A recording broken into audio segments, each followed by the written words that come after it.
Republicans in Georgia are demanding that two critics of the 2020 election be appointed to the Fulton County Elections Board. My next guest says, oh, hell no. They're threatening the commissioners with putting them in jail if they don't do it. Marvin Arrington Jr. joins us right now on the show. Glad to have you here. So for people who don't know, what the hell is going on in Fulton County and in Georgia?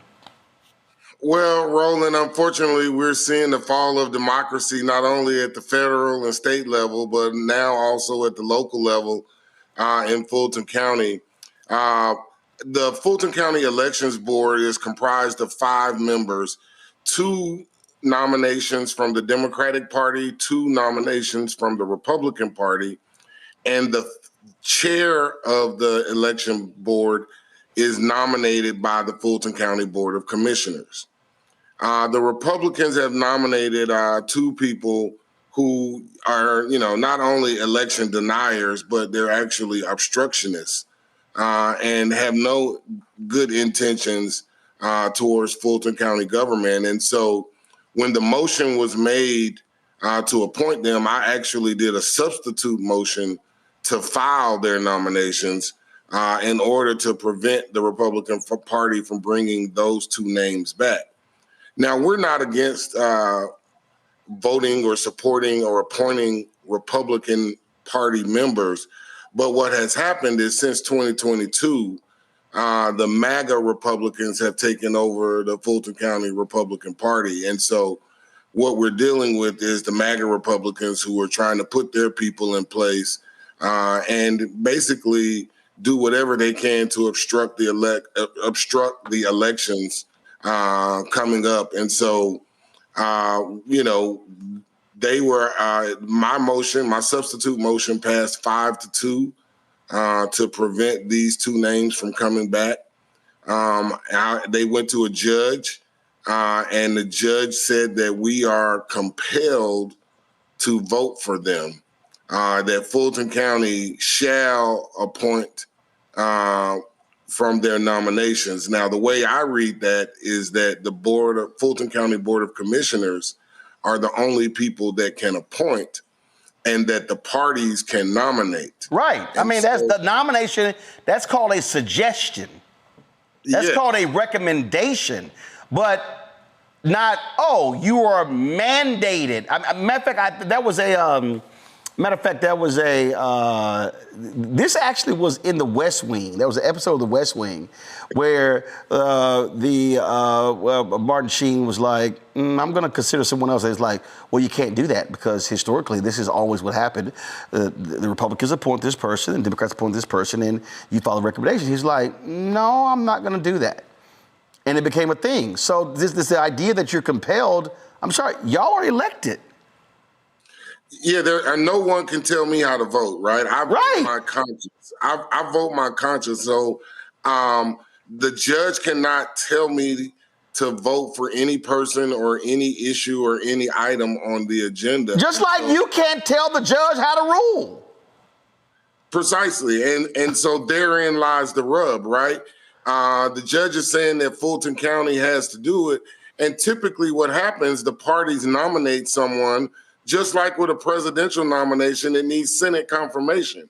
The parties typically don't even nominate someone that they know can't get past the confirmation or that will not be appointed. And so here we are having them again trying to push the limits. And so the judge ordered us to appoint them. We appealed that ruling. And typically there is an automatic stay when you appeal. However, for this injunction, there's no automatic stay. So we had to ask the court to stay the enforcement. The court denied that. We asked the Court of Appeals to stay the enforcement, and they denied the staying of the enforcement pending the outcome of the appeal. And so I assume that we will be back. We will likely file another notice of appeal to today's order. Today's order, Roland, is crazy.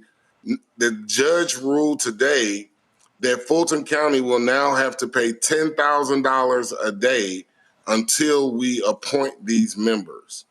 And that, to me, violates my right to vote amongst a whole bunch of other rights. Right. I mean, it's to me, I don't understand how a judge can say, no, you are compelled to vote for them. I mean, let's just take the United States Senate. The Senate advises and consents. President appoints federal judges, Supreme Court nominees. There's a committee hearing, go through the process.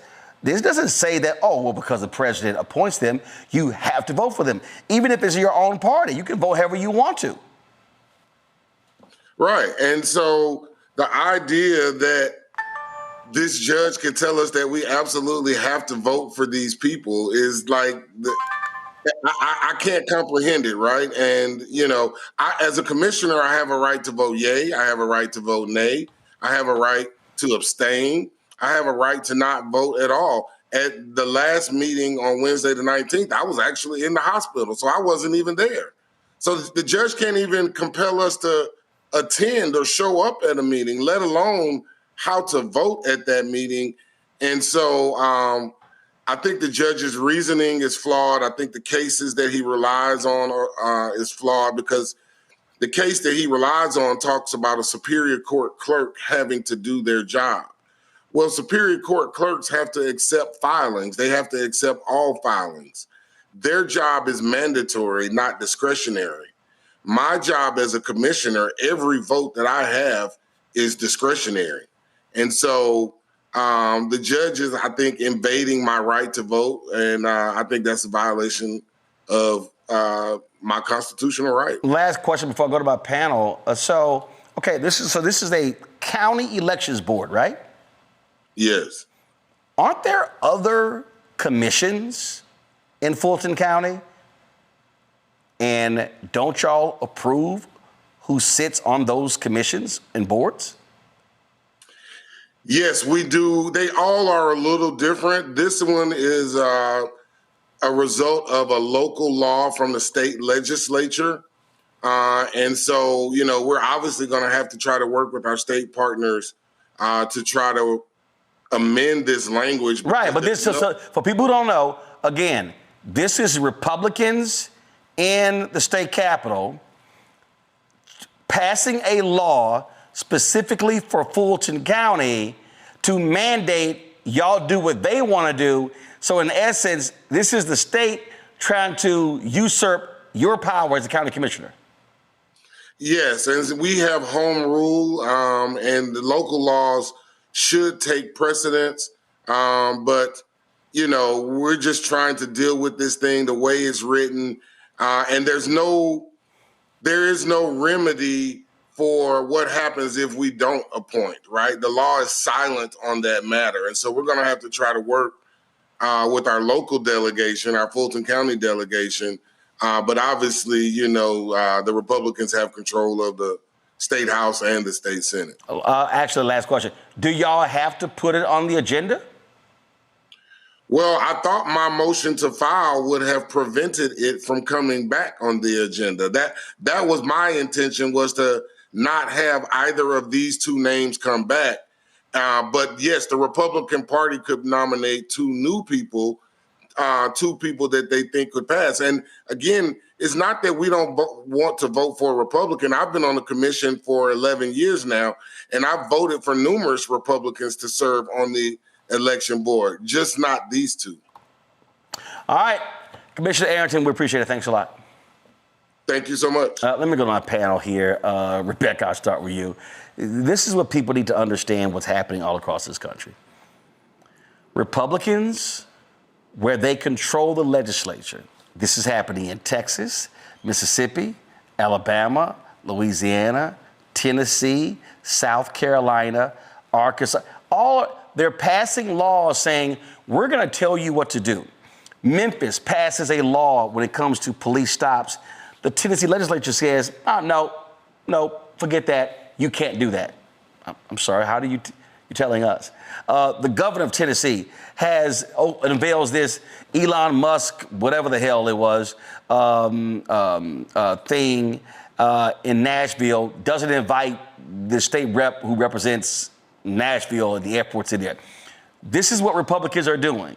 They are using their state power to force local folk to do whatever they want to.